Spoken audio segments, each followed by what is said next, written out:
Remember when Hillary Clinton said this about Trump supporters? You could put half of Trump supporters into what I call the basket of deplorables. Right? The racist, sexist, homophobic, xenophobic, Islamophobic, you name it.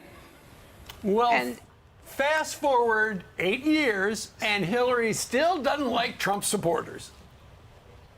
So many of those extremists, those MAGA extremists, take their marching orders from Donald Trump, who has no credibility left by any measure.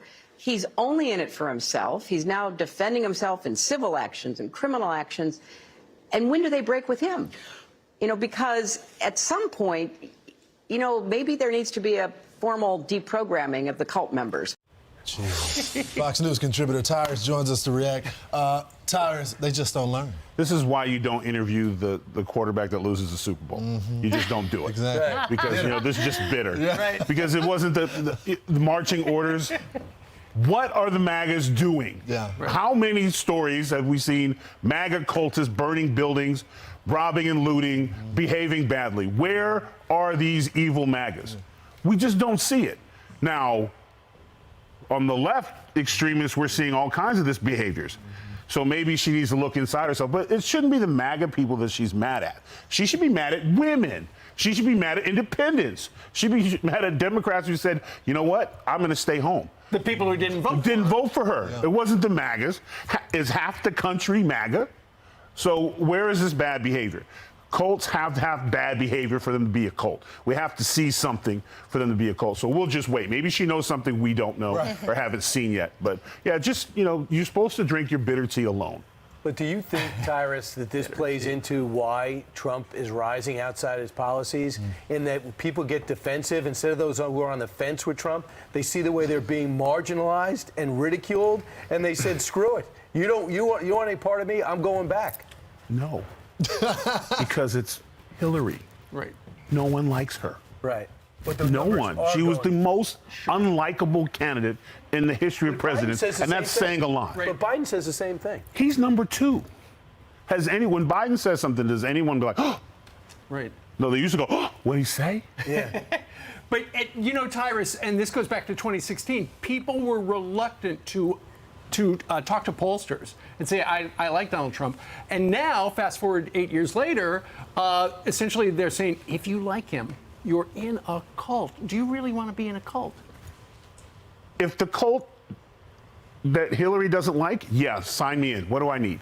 Is it a red hat? I'll get one. Like, it's ridiculous that when the losing side or someone, she's just a very unlikable person and will say anything to get this attention. But here's the thing, it's changed.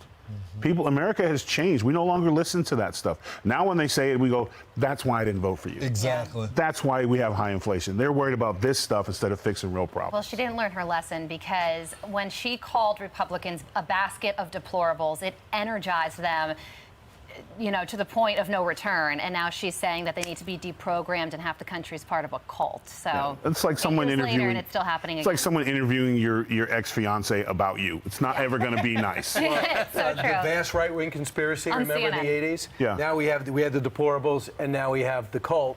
Lastly, with Trump, what do you think this trial, this civil trial that's going on in New York, where they're trying to take his stuff away, that looks pure politics, how do you think that's resonating with America? You travel all around.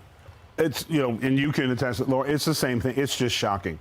You sit there with your mouth open when you're watching going, what exactly did he do again? And when you see what the judge is doing and his arrogance and the behaviors that I've never seen in a judge when I watch court. I mean, you never even saw that in people's court. You know what I'm saying? You just had never seen those type of behaviors, that arrogant and like, it's already a foregone conclusion. I think we're all just waiting for and I think it's the one thing I thought was great, President Trump didn't have to be there.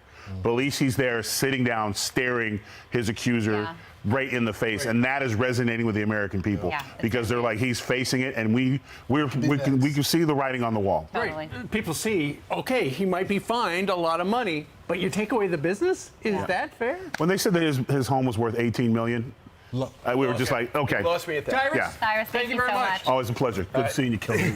See you. I'm Steve Doocy. I'm Brian Kilmeade. And I'm Ainsley Earhart. And click here to subscribe to the Fox News YouTube page to catch our hottest interviews and most compelling analysis.